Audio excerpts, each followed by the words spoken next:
2026ರ ಪಂಚರಾಜ್ಯಗಳ ಚುನಾವಣೆಯಲ್ಲಿ ಅಸ್ಸಾಂ, ಪಶ್ಚಿಮ ಬಂಗಾಳ ಹಾಗೂ ಪುದುಚೇರಿ ವಿಧಾನಸಭಾ ಕ್ಷೇತ್ರಗಳಲ್ಲಿ ಬಿಜೆಪಿ ಪಕ್ಷವು ಭರ್ಜರಿ ಗೆಲುವು ಸಾಧಿಸಿದ್ದ ಪ್ರಯುಕ್ತವಾಗಿ ಇಂದು ಆನೇಕಲ್ ತಾಲೂಕಿನ ಅತ್ತಿಬೆಲೆ ವೃತ್ತದಲ್ಲಿ ಬಿಜೆಪಿ ಪಕ್ಷದ ಮುಖಂಡರು ಮತ್ತು ಕಾರ್ಯಕರ್ತರು ಪಟಾಕಿ ಸಿಡಿಸಿ ಸಿಹಿ ಹಂಚುವ ಮೂಲಕ ವಿಜಯೋತ್ಸವವನ್ನು ಆಚರಣೆ ಮಾಡಿದರು. ಇನ್ನು ಇದೇ ಸಂದರ್ಭದಲ್ಲಿ ಬಿಜೆಪಿ ಮುಖಂಡರು ಹಾಗೂ ಕಾರ್ಯಕರ್ತರು ಪ್ರಧಾನಿ ನರೇಂದ್ರ ಮೋದಿರವರಿಗೆ, ಕೇಂದ್ರ ಗೃಹ ಸಚಿವರಾದ ಅಮಿತ್ ಶಾ ರವರಿಗೆ ಜೈಕಾರ ಹಾಕಿದ ದೃಶ್ಯ ಕಂಡುಬಂತು. ಇನ್ನು ವಿಜಯೋತ್ಸವದಲ್ಲಿ ಬಿಜೆಪಿ ಮುಖಂಡರಾದ Attibele Murali Mohan Reddy, MBR Shivakumar, Nagaraj Soni, SMR Manjunath Reddy, Ramesh Narayanaswamy, Prabhakar, Dhananjaya Reddy, doctor Sulochana, Thimmareddy, Govindaraj, Ballur Anil Kumar, Krishnamurthy, insurance Murali, Manju, Venkatesh ಹಾಗೂ ಬಿಜೆಪಿ ಮುಖಂಡರು ಭಾಗವಹಿಸಿದ್ರು.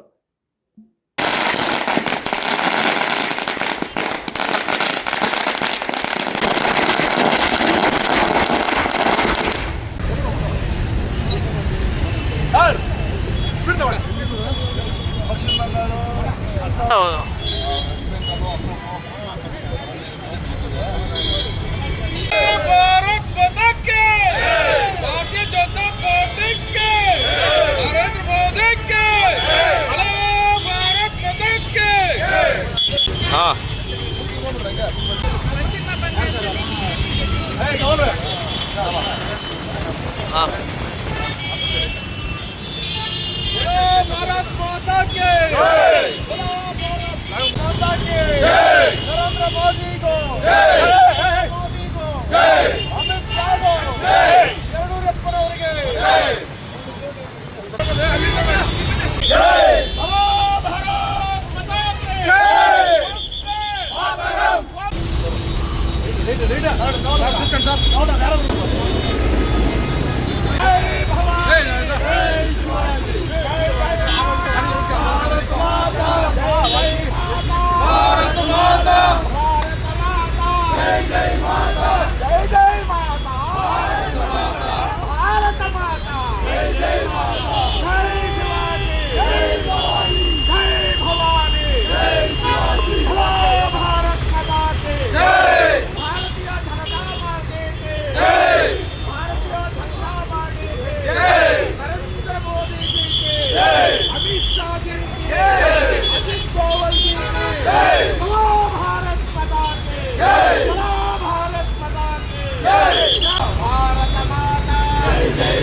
ಏನಿವತ್ತು ನಮ್ಮ ಭಾರತ ದೇಶದ ವೆಸ್ಟ್ ಬೆಂಗಾಲ್ ಮತ್ತು ಅಸ್ಸಾಂ ಮತ್ತು ಪಾಂಡಿಚೇರಿನಲ್ಲಿ ನಮ್ಮ ಭಾರತೀಯ ಜನತಾ ಪಾರ್ಟಿಯ ಮೂರು ಕಡೆ ಸಹ ಆಡಳಿತ ರೂಲಿಂಗ್ ಬಂದಿದೆ.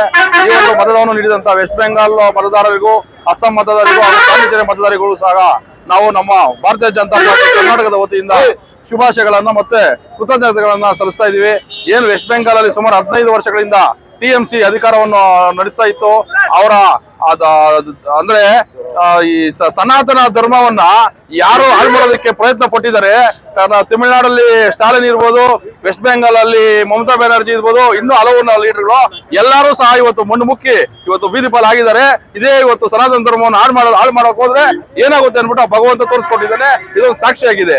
ಇವತ್ತು ವೆಸ್ಟ್ ಬೆಂಗಾಲ್ ಅಲ್ಲಿ ಸುಮಾರು 200ಕ್ಕೂ ಅಧಿಕ ಸೀಟುಗಳನ್ನು ಭಾರತೀಯ ಜನತಾ ಪಾರ್ಟಿ ಗೆದ್ದು ಇವತ್ತು ವಿಜೃಂಭಣೆಯಿಂದ ಬೀಗ್ತಾ ಇದೆ. ಇನ್ನು ಮುಂದಿನ ದಿನಗಳಲ್ಲಿ ಸುಮಾರು 15-20 ವರ್ಷ ಸಹ ಬಿಜೆಪಿ ಅಧಿಕಾರ ನಡೆಸುತ್ತೆ. ಮುಂದಿನ ದಿನಗಳಲ್ಲಿ ಎಲ್ಲಾ ಜನಗಳಿಗೂ ಸಹ ಒಳ್ಳೇದು ಮಾಡುತ್ತೆ ಅಂತ ಹೇಳಿ ನಾನು ಈ ಸಮಯದಲ್ಲಿ ಮತ್ತೊಮ್ಮೆ ಶುಭಾಶಯಗಳನ್ನು ಸಲ್ಲಿಸ್ತಾ ಇದ್ದೀನಿ. ಇವತ್ತು ಏನು 5 ರಾಜ್ಯಗಳ ಚುನಾವಣೆ ನಡೆಯಿತು, ಅದರಲ್ಲಿ ಬಿಜೆಪಿ ಅಭೂತಪೂರ್ವ ಜಯ ಸಾಧಿಸಿದೆ. 3 ರಾಜ್ಯಗಳಲ್ಲಿ, ಒಂದು ಪಶ್ಚಿಮ ಬಂಗಾಳ, ಒಂದು ಒರಿಸ್ಸಾ, ಅಸ್ಸಾಂ, ಒಂದು ಪುದುಚೇರಿ, 3 ರಾಜ್ಯಗಳಲ್ಲಿ ಇವತ್ತು ಅಧಿಕ ಸ್ಥಾನಗಳನ್ನ ತೆಗೆದುಕೊಂಡು ಇವತ್ತು ಹಿಂದೂ ವಿರೋಧಿ ಏನು ನಡೀತಾ ಇತ್ತು ಪಶ್ಚಿಮ ಬಂಗಾಳದಲ್ಲಿ, ಹಿಂದೂ ವಿರೋಧಿ ನಡೆಸಿದಂತ ಆಡಳಿತವನ್ನ ಕಿತ್ತು ಒಗೆದು ಜನ 200 ಸೀಟುಗಳಿಗಿಂತ ಹೆಚ್ಚಾಗಿ ಇವತ್ತು ಗೆಲ್ಸಿರೋದೇ ಒಂದು ಉದಾಹರಣೆ. ಅದೇ ರೀತಿ ಪಕ್ಕದಲ್ಲಿ ನಮ್ಮ ಹಿಂದೂ ಧರ್ಮದ ದೇವಸ್ಥಾನಗಳನ್ನ ಹೊಡಿತಾ ಇದ್ದಂತ ಇವತ್ತು CM ಕ್ಯಾಂಡಿಡೇಟ್ ಆಗಿದ್ದಂತ ಸ್ಟಾಲಿನ್ ಅವ್ರನ್ನೇ ಸೋಲಿಸಿದ್ದಾರೆ ಜನ. ಅಲ್ಲಿ ಬಿಜೆಪಿ ನಾವು ಇದ್ವಿ, ನಾವು ಅಲ್ಪ ಸ್ವಲ್ಪ ಪರ್ಸೆಂಟೇಜ್ ಅಲ್ಲಿ ಓಟುಗಳು ಜಾಸ್ತಿ ಆಗಿದ್ದೀವಿ. ಇವತ್ತು ಸರ್ವನಾಶ ಆಗಿದೆ ಕಾಂಗ್ರೆಸ್. ದೇಶದಾದ್ಯಂತ ಇವತ್ತು ಕಾಂಗ್ರೆಸ್ ಮುಕ್ತ ಭಾರತ ಈಗಾಗಲೇ ಆಗಿದೆ.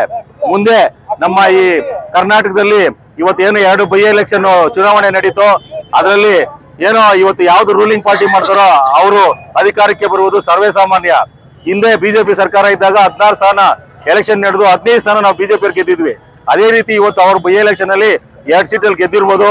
ಮುಂದೆ ಇದು ಇವತ್ತು ದೇಶದಾದ್ಯಂತ ಯಾವ ರೀತಿ ಕೇಸರಿ ಮನೆ ಆಗಿದೆಯೋ ಕರ್ನಾಟಕದಲ್ಲೂ ಆಗುತ್ತೆ ಅಂತ ನಂಬಿ ಇವತ್ತು ನಮ್ಮ ಬಿಜೆಪಿ ಪಕ್ಷಕ್ಕೆ ಅತ್ಯಧಿಕ ಸ್ಥಾನಗಳನ್ನ ದೇಶದಾದ್ಯಂತ ಕೊಟ್ಟಿದ್ದಂತ ಎಲ್ಲಾ ಮತದಾರ ಬಂಧುಗಳಿಗೆ ವಂದಿಸುತ್ತಾ, ಏನು ಪಂಚರಾಜ್ಯಗಳ ಚುನಾವಣೆ ಫಲಿತಾಂಶ ಬಂದಿದೆ. ಈ ಫಲಿತಾಂಶ ಬಂದು ಯಾರು ಭಾರತ ದೇಶವನ್ನ ಪ್ರೀತಿ ಮಾಡ್ತಾರೆ, ಯಾರು ರಾಷ್ಟ್ರವಾದಿಗಳಿದ್ದಾರೆ ಅವರೆಲ್ಲರೂ ಸಂತೋಷ ಪಡುವಂತಹ ಒಂದು ಫಲಿತಾಂಶ ಈ ಸಾರಿ ಬಂದಿದೆ. ವಿಶೇಷವಾಗಿ ಪಶ್ಚಿಮ ಬಂಗಾಳ ಮತ್ತು ಅಸ್ಸಾಮಲ್ಲಿ. ಪಶ್ಚಿಮ ಬಂಗಾಳ ನಮ್ಗೆ ಯಾಕೆ ವಿಶೇಷ ಆಗ್ತದೆ ಅಂದ್ರೆ, ಪಶ್ಚಿಮ ಬಂಗಾಳದಲ್ಲಿ ಅಲ್ಲಿನ ಮೂಲ ಜನಸಂಖ್ಯೆಯ ಸ್ವರೂಪ ಬದಲಾಗ್ತಾ ಇದ್ದಂಥ ಸಂದರ್ಭದಲ್ಲಿ ಇಡೀ ದೇಶದ ರಾಷ್ಟ್ರ ಪ್ರೇಮಿಗಳು, ರಾಷ್ಟ್ರವಾದಿಗಳು ಎಲ್ಲರೂ ಆತಂಕ ಪಡುವಂತ ಪರಿಸ್ಥಿತಿಯಲ್ಲಿ ಆ ಸ್ಥಿತಿಯಲ್ಲಿ ಅಲ್ಲಿ ಜನಸಂಖ್ಯೆ ಮೂಲ ಸ್ವರೂಪದಲ್ಲಿ ಬದಲಾವಣೆ ಆಗ್ತಾ ಇತ್ತು. ಅಕ್ರಮವಾಗಿ ಬಾಂಗ್ಲಾದೇಶಿಯರು 37% ಹೆಚ್ಚು ಜನ ಅಲ್ಲಿ ಬಾಂಗ್ಲಾದೇಶಿಯರು ಅಕ್ರಮವಾಗಿ ವಲಸೆ ಬಂದು ಅಲ್ಲಿನ ಮೂಲ ಬಹುಸಂಖ್ಯಾತರ ಮೇಲೆ ದೌರ್ಜನ್ಯ ಮಾಡ್ತಾ ಅಲ್ಲನ್ನು ಆಕ್ರಮಿಸಿಕೊಳ್ಳುವಂತ ಪ್ರಯತ್ನಗಳು ಮಾಡ್ತಾ ಇದ್ರು. ಮತ್ತೆ ಅಸ್ಸಾಮಲ್ಲಿ ಅದೇ ಪರಿಸ್ಥಿತಿ ಇತ್ತು. ಆದ್ರೆ ಆ 2 ರಾಜ್ಯಗಳ ಫಲಿತಾಂಶ ಮಾತ್ರ ನಮಗೆ ಅತ್ಯಂತ ವಿಶೇಷವಾಗಿ ಕಾಣಿಸುತ್ತೆ. ಇಡೀ ಸ್ವತಂತ್ರ ಭಾರತದ ನಂತರ ನಡೆದಂತ ಎಲ್ಲಾ ಚುನಾವಣೆಗಳಲ್ಲೂ ಕೂಡ ಭಾರತೀಯ ಜನತಾ ಪಕ್ಷ ಅಲ್ಲಿ ಗೆದ್ದಿರಲಿಲ್ಲ. ಶ್ಯಾಮಾ ಪ್ರಕಾಶ್ ಮುಖರ್ಜಿ ಅವರು ಜನಸಂಘ ಮತ್ತು RSS ನ ಪಿತಾಮಹ, ಅವರ ತವರೂರಲ್ಲಿ ಇವತ್ತು ಭಾರತೀಯ ಜನತಾ ಪಕ್ಷ ಜೈಬೇರಿ ಬಾಲಿಸೋದ್ರ ಮೂಲಕ ಇಡೀ ಭಾರತ ದೇಶದಲ್ಲಿ ಏನು ಬಹುಸಂಖ್ಯಾತರ ತುಷ್ಟೀಕರಣ ನಡೀತಾ ಇದೆ, ಯಾವ ರಾಜ್ಯಗಳಲ್ಲಿ ಬಹುಸಂಖ್ಯಾತರ ತುಷ್ಟೀಕರಣ ನಡ್ತಾ ಇದೆ ಅದನ್ನ ವಿರುದ್ಧವಾಗಿ ಬಹುಸಂಖ್ಯಾತ ಸಮಾಜ ಇವತ್ತು ನಿಂತ್ಕೊಂಡಿದೆ. ಮುಂದಿನ ದಿನಗಳಲ್ಲಿ ಕೂಡ ಇಡೀ ರಾಷ್ಟ್ರದ ಇವತ್ತು ತಮಿಳುನಾಡು, ಕೇರಳ ಭಾರತೀಯ ಜನತಾ ಪಕ್ಷ ಕಡಿಮೆ ಇರ್ಬೋದು. 2016ರಲ್ಲಿ ಪಶ್ಚಿಮ ಬಂಗಾಳದಲ್ಲಿ 3 ಸೀಟು ಭಾರತೀಯ ಜನತಾ ಪಕ್ಷ ಗೆದ್ದಿದ್ದು. ಇವತ್ತು 2026ರಲ್ಲಿ 10 ವರ್ಷದಲ್ಲಿ 200ಕ್ಕೂ ಅಧಿಕ ಸ್ಥಾನಗಳನ್ನು ಇವತ್ತು ಭಾರತೀಯ ಜನತಾ ಪಕ್ಷ ಅಲ್ಲಿ ಗೆದ್ದಿದೆ. ಅದೇ ರೀತಿ ಇವತ್ತು ಕೇರಳದಲ್ಲಿ 3 ಸ್ಥಾನ ಭಾರತೀಯ ಜನತಾ ಪಕ್ಷ ಗೆದ್ದಿರ್ಬೋದು. ತಮಿಳುನಾಡಲ್ಲಿ 2 ಸ್ಥಾನದಲ್ಲಿ ಲೀಡಿಂಗ್ ಅಲ್ಲಿ ಇದೆ ಭಾರತೀಯ ಜನತಾ ಪಕ್ಷ. ಮುಂದಿನ ದಿನಗಳಲ್ಲೂ ಸಹ ಎಲ್ಲೆಲ್ಲಿ ತುಷ್ಟೀಕರಣ ನಡೀತದೋ ಅಲ್ಲೆಲ್ಲೂ ಭಾರತೀಯ ಜನತಾ ಪಕ್ಷ ಖಂಡಿತವಾಗೂ ಅಧಿಕಾರಕ್ಕೆ ಬರುತ್ತೆ. ಆ ಮೂಲಕವಾಗಿ ಈ ರಾಷ್ಟ್ರವನ್ನ ಕಟ್ಟುವಂತ, ಈ ರಾಷ್ಟ್ರವನ್ನ ಅಭಿವೃದ್ಧಿ ಅಡೆಗೆ ಮುನ್ನಡೆಸ್ಕೊಂಡು ಏನು ಹೋಗ್ತಾ ಇದ್ದಾರೆ ನಮ್ಮ ನರೇಂದ್ರ ಮೋದಿಜಿಯವರು, ಅವರ ಕೈಯನ್ನ ಬಲಪಡಿಸುವಂತ ಕೆಲಸವನ್ನ ಇಡೀ ದೇಶಾದ್ಯಂತ ಎಲ್ಲಾ ಭಾಗಗಳಲ್ಲಿ ಆಗ್ತದೆ. ಅದಕ್ಕೆ ಒಂದು ಮುನ್ಸೂಚನೆ 5 ರಾಜ್ಯಗಳ ಚುನಾವಣೆ ಅಂತೇಳಿ ಹೇಳ್ತಾ ಇದ್ದೀವಿ. ಇವತ್ತೇನು ಪಂಚರಾಜ್ಯಗಳಲ್ಲಿ ಚುನಾವಣೆ ನಡೆದಿದೆ, 3 ರಾಜ್ಯಗಳಲ್ಲಿ ಭಾರತೀಯ ಜನತಾ ಪಾರ್ಟಿ ಜೈಬೇರಿಯನ್ನು ಬಾರಿಸಿದೆ. ಪಶ್ಚಿಮ ಬಂಗಾಳದಲ್ಲಿ ಇತಿಹಾಸದಲ್ಲಿ ಕಂಡ ಕೇಳರಿಯದ 200ಕ್ಕೂ ಹೆಚ್ಚು ಸ್ಥಾನಗಳು ಭಾರತೀಯ ಜನತಾ ಪಾರ್ಟಿ ಗೆದ್ದಿದೆ. ಈ ದೇಶದ ನರೇಂದ್ರ ಮೋದಿ ಮತ್ತೆ ಅಮಿತ್ ಶಾ ಅವರಿಗೆ ಈ ಜಯ ಅವ್ರಿಗೆ ತಲುಪಬೇಕಂತ ಹೇಳ್ಬಿಟ್ಟು ನಮ್ಮ ವಾಹಿನಿ ಮುಖಾಂತರ ಹೇಳ್ತಾ ಇದ್ದೀನಿ. ಮತ್ತೆ ಅಸ್ಸಾಮಲ್ಲೂ 100ಕ್ಕೂ ಹೆಚ್ಚು ಸ್ಥಾನಗಳನ್ನು ಗೆದ್ದಿದೆ. ಮತ್ತೆ ಪಾಂಡಿಚೇರಿನಲ್ಲಿ ಸಮ್ಮಿಶ್ರ ಸರ್ಕಾರ ಇವತ್ತು ಭಾರತೀಯ ಜನತಾ ಪಾರ್ಟಿ ಎನ್ಡಿಎ ಕೂಟ ಜೈಬೇರಿಯನ್ನು ಬಾರಿಸಿದೆ. 2 ರಾಜ್ಯಗಳಲ್ಲಿ ನಮ್ಮದು ಕಡಿಮೆ ಇರ್ಬೋದು. ಮತ್ತೆ ಮುಂದಿನ ದಿನಗಳಲ್ಲಿ ಮುಂದಿನ ಏನು 2031ಕ್ಕೆ ಅಲ್ಲೂ ಕೂಡ ನಾವು ಬಹುಮತವನ್ನು ಪಡೆದುಕೊಳ್ತೀರಿ. ಹಂಗಾಗಿ ಕೇವಲ 2 ರಾಜ್ಯಗಳಲ್ಲಿ ಇರ್ತಕ್ಕಂಥ ಕಾಂಗ್ರೆಸ್ ಮುಂದಿನ ದಿನಗಳಲ್ಲಿ ಯಾವ ರಾಜ್ಯಗಳಲ್ಲೂ ಇರೋದಿಲ್ಲ, ನಿರ್ನಾಮವಾಗಿ ಹೋಗುತ್ತೆ.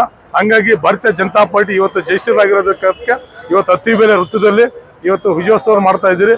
ಜೈ ಹಿಂದ್, ಜೈ ಬಿಜೆಪಿ. ಅಟಲ್ ಬಿಹಾರಿ ವಾಜಪೇಯಿ ಅವರು ಏನ್ ಹೇಳ್ತಿದ್ರು ಅಂತಂದ್ರೆ, ಯಾಕಂದ್ರೆ 2-3 ಈ ಭಾರತ ದೇಶದಲ್ಲಿ 2-3 ಸ್ಥಾನಗಳು ಗೆದ್ದಾಗ ಅಟಲ್ ಜಿ ಅವ್ರನ್ನ ನೋಡಿ ನಗೀತಿದ್ರು.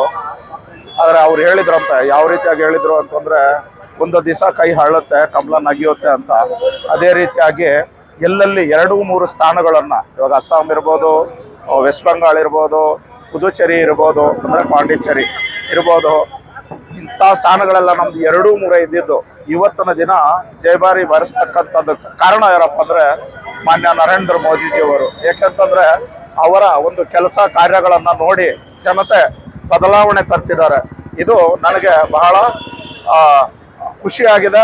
ನಮ್ಮ ಎಲ್ಲ ಜನತಾ ಪಾರ್ಟಿ ಕಾರ್ಯಕರ್ತರು ಮತ್ತೆ ಮುಖಂಡರುಗಳಿಗೂ ಖುಷಿಯಾಗಿದೆ. ಎರಡನೆಯದು, ನಾನು ಅಮಿತ್ ಶಾ ಅವ್ರಿಗೂ ಮತ್ತೆ ನಮ್ಮ ನರೇಂದ್ರ ಮೋದಿಜಿ ಅವರಿಗೆ ಅಭಿನಂದನೆಗಳನ್ನು ತಿಳಿಸ್ತೀನಿ. ಏನು ದೇಶಕ್ಕೆ ಇವತ್ತು ಐತಿಹಾಸಿಕ ದಿನ ಅಂತ ಹೇಳ್ಬೋದು.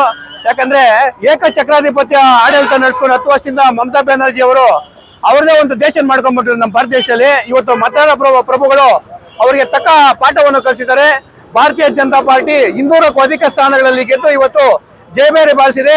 ನಾವು ಮೊದಲನೇದಾಗಿ ದೇಶದ ನೆಚ್ಚಿನ ಪ್ರಧಾನಮಂತ್ರಿಗಳಾದ ನರೇಂದ್ರ ಮೋದಿಜಿ ಅವರು ಮತ್ತು ಗೃಹ ಮಂತ್ರಿಗಳಾದ ಅಮಿತ್ ಶಾ ಜಿ ಅವರಿಗೆ ಅತಿ ಮೇಲೆ ಭಾರತೀಯ ಜನತಾ ಪಾರ್ಟಿ ಕಡೆಯಿಂದ ಅಭಿನಂದನೆ ಸಲ್ಲಿಸೋದಕ್ಕೆ ಬಯಸ್ತೀನಿ. ಹಾಗೆ ಅದೇ ರೀತಿ ಪುದುಚೇರಿಯಲ್ಲಿ ಇವತ್ತು ಭಾರತೀಯ ಜನತಾ ಪಾರ್ಟಿ ಅರಳಿದೆ, ಅಸ್ಸಾಂ ಅಲ್ಲಿ ಅರಳಿದೆ. ನಾವು ಮತ್ತೊಮ್ಮೆ ಅಭಿನಂದನೆ ಸಲ್ಲಿಸುತ್ತಾ ಭಾರತೀಯ ಜನತಾ ಪಾರ್ಟಿ ಯಾವತ್ತು ಪ್ರಾಮಾಣಿಕತೆ, ನಿಷ್ಠೆಗೆ ಮತ್ತೆ ಜನಸೇವೆ ಮಾಡುವಂತ ಪಕ್ಷ ಅಂತ ಹೇಳೋದಕ್ಕೆ ಬಯಸ್ತೀನಿ. ಮುಂದಿನಲ್ಲಿ ಕರ್ನಾಟಕ ರಾಜ್ಯದಲ್ಲೂ ಸಹ ನಾವು ವಿಜಯ ದುಂದುಬಿ ಬಾರಿಸ್ತೀವಿ ಅಂತ ಈ ಮುಖ ಹೇಳೋದಕ್ಕೆ ಬಯಸ್ತೀನಿ. ಜೈ ಬಿಜೆಪಿ, ಜೈ ಭಾರತ್ ಮಾತಾ. ಚುನಾವಣೆಯಲ್ಲಿ ಈ ದಿನ ನಡೆದಂತಹ ಚುನಾವಣೆಯಲ್ಲಿ ಭಾರತೀಯ ಜನತಾ ಪಾರ್ಟಿಯು 3 ರಾಜ್ಯಗಳಲ್ಲಿ ಅತ್ಯಧಿಕ ಮತಗಳಿಂದ ಜಯಬೇರಿ ಬಾರಿಸಿದೆ. ಅವರಿಗೆ ಮತದಾರ ಬಂಧುಗಳಿಗೆ ಅಭಿನಂದನೆ ಸಲ್ಲಿಸುತ್ತಾ ಅಲ್ಲಿ ಕಾರ್ಯಪ್ರವೃತ್ತರಾಗಿ ನಾಯಕರಿಗೆ ಈ ಮೂಲಕ ಧನ್ಯವಾದಗಳು ತಿಳಿಸಕ್ಕೆ ಬಯಸ್ತೀನಿ. ಏನಿವತ್ತು ಪಂಚರಾಜ್ಯಗಳ ಚುನಾವಣಾ ಫಲಿತಾಂಶ ಹೊರಬಿದ್ದಿದ್ದು ನಮ್ಮ ಪ್ರಮುಖ ರಾಜ್ಯವಾದ ವೆಸ್ಟ್ ಬೆಂಗಾಲ್ ಅಂದ್ರೆ ಪಶ್ಚಿಮ ಬಂಗಾಳವನ್ನು ನಾವು ತೆಕ್ಕೆಗೆ ತೆಗೆದುಕೊಂಡಿದ್ದೇವೆ. 10 ವರ್ಷಗಳಿಂದ ಕೇವಲ 2 ಸ್ಥಾನವಿದ್ದ ನಮ್ಮ ಬಿಜೆಪಿ ಪಾರ್ಟಿ 5 ವರ್ಷಗಳಲ್ಲಿ 77 ಸ್ಥಾನಗಳನ್ನು ಪಡೆದುಕೊಂಡಿದ್ದು, ಈಗ ಮತ್ತೆ 200 ಸ್ಥಾನಗಳಲ್ಲಿ ಪಡೆಯುವ ಮೂಲಕ ಈ ಒಂದು ಸರ್ಕಾರ ರಚಿಸುವಲ್ಲಿ ಪ್ರಮುಖ ಪಾತ್ರ ವಹಿಸಿದೆ. ಈ ಟಿಎಂಸಿ ಮತ್ತು ಕಮ್ಯುನಿಸ್ಟ್ ದುರಾಡಳಿತದಲ್ಲಿ ನಲುಗಿ ಹೋಗಿದ್ದ ಪಶ್ಚಿಮ ಬಂಗಾಳ ಇವತ್ತು ಕಮಲವನ್ನು ಅರಳಿಸಿದ್ದಾರೆ. ಎಲ್ಲಾ ಪಶ್ಚಿಮ ಬಂಗಾಳ ಮತ್ತು ಅಸ್ಸಾಂ ಮತ್ತು ಪುದುಚೇರಿ ಜನತೆಗೆ ನಮ್ಮ ಕರ್ನಾಟಕ ಜನತೆ ವತಿಯಿಂದ ಧನ್ಯವಾದಗಳು ಮತ್ತು ಶುಭಾಶಯಗಳನ್ನು ತಿಳಿಸ್ತಾ ಇದ್ದೀವಿ. ಹಾಗೆ ನಮ್ಮ ಪಕ್ಕದ ರಾಜ್ಯ ಕೇರಳದಲ್ಲೂ ಕೂಡ ನಮ್ಮ ಭಾರತೀಯ ಜನತಾ ಪಕ್ಷದ 3 ಅಭ್ಯರ್ಥಿಗಳು ಜಯಬೇರಿ ಬಾರಿಸಿದ್ದಾರೆ. ಅವ್ರಿಗೂ ಶುಭಾಶಯಗಳನ್ನು ತಿಳಿಸ್ತಾ ಇದ್ದೀವಿ. ಮತ್ತು ನಮ್ಮ ಪಕ್ಕದ ರಾಜ್ಯವಾದ ಇನ್ನೊಂದು ರಾಜ್ಯವಾದ ತಮಿಳುನಾಡಿನಲ್ಲಿ ಸಹ ಕೃಷ್ಣಗಿರಿ ಜಿಲ್ಲಾ ವ್ಯಾಪ್ತಿಯ ಹೊಸೂರು ತಾಲೂಕಿನಲ್ಲಿ ನಮ್ಮ ಎನ್ಡಿಎ ಅಂಗಪಕ್ಷವಾದ ಎಡಿಎಂಕೆ ಸದಸ್ಯರಾದ ಬಾಲಕೃಷ್ಣ ರೆಡ್ಡಿ ಅವರು ಸಹ ಜಯಗಳಿಸಿದ್ದಾರೆ. ಅವ್ರಿಗೂ ವಿಶೇಷವಾಗಿ ಶುಭಾಶಯ ತಿಳಿಸ್ತಾ ಇದ್ದೀವಿ. ಹೀಗೆ ಮಗದೊಮ್ಮೆ ನಮ್ಮ ಭಾರತ ದೇಶದಲ್ಲಿ ಬಿಜೆಪಿಯನ್ನು ಸದೃಢಗೊಳಿಸುತ್ತಾ ಕಾಂಗ್ರೆಸ್ ಅನ್ನು ನಾಶ ಮಾಡುವಲ್ಲಿ ಪ್ರಮುಖ ಪಾತ್ರ ವಹಿಸಬೇಕೆಂದು ಎಲ್ಲಾ ಭಾರತೀಯ ಜನತಾ ಪಕ್ಷದ ಪ್ರಮುಖ ಸದಸ್ಯರಲ್ಲಿ ಮತ್ತು ಎಲ್ಲ ನಾಯಕರಲ್ಲಿ ಕೇಳ್ಕೊಳ್ತಾ ಇದ್ದೀನಿ. ಮಗದೊಮ್ಮೆ ಸನ್ಮಾನ್ಯ ಪ್ರಧಾನಮಂತ್ರಿಗಳಾದ ನರೇಂದ್ರ ಮೋದಿಜಿ ಮತ್ತು ಅಮಿತ್ ಶಾ ಜಿ ಹಾಗೆ ನಮ್ಮ ರಾಷ್ಟ್ರೀಯ ಅಧ್ಯಕ್ಷರಾದ ನಿತಿನ್ ನವೀನ್ ಅವರಿಗೆ ಶುಭಾಶಯಗಳನ್ನು ತಿಳಿಸ್ತಾ ಇದ್ದೀವಿ. ಎಲ್ಲರಿಗೂ ಧನ್ಯವಾದಗಳು. ಜೈ ಹಿಂದ್, ಜೈ ಕರ್ನಾಟಕ, ಜೈ ಭಾರತ್. ಪಂಚರಾಜ್ಯ ಚುನಾವಣೆ ಆನ್ಸರ್ ಬಂದಿದ್ದು 3 ರಾಜ್ಯದಲ್ಲಿ ಬಿಜೆಪಿ ಜಯಬೇರಿ ಬಾರಿಸಿದೆ. ಮುಖ್ಯವಾಗಿ ಪಶ್ಚಿಮ ಬಂಗಾಳದಲ್ಲಿ ಅವರು ಕೊಡ್ತಾ ಇದ್ದಂತ ದುರಾಡಳಿತವನ್ನು ತಿರಸ್ಕರಿಸಿ ಭಾರತೀಯ ಜನತಾ ಪಾರ್ಟಿ ಜಯಬೇರಿಯಾಗಿ ಜಯಶೀಲರನ್ನಾಗಿ ಮಾಡಿದ ಮತದಾರ ಪ್ರಭುಗಳಿಗೆ ವಂದನೆಗಳು. ಮತ್ತೆ ಆಮೇಲೆ ಪುದುಚೇರಿಯಲ್ಲೂ ನಮ್ಮ ಬಿಜೆಪಿಗೆ ಅಧಿಕಾರ ಕೊಟ್ಟಂತಹ ಮತದಾರ ಪ್ರಭುಗಳಿಗೆ ಅಭಿನಂದನೆಗಳು. ಜೈ ಭಾರತ್ ಮಾತಾ ಕಿ ಜೈ, ಜೈ ಬಿಜೆಪಿ.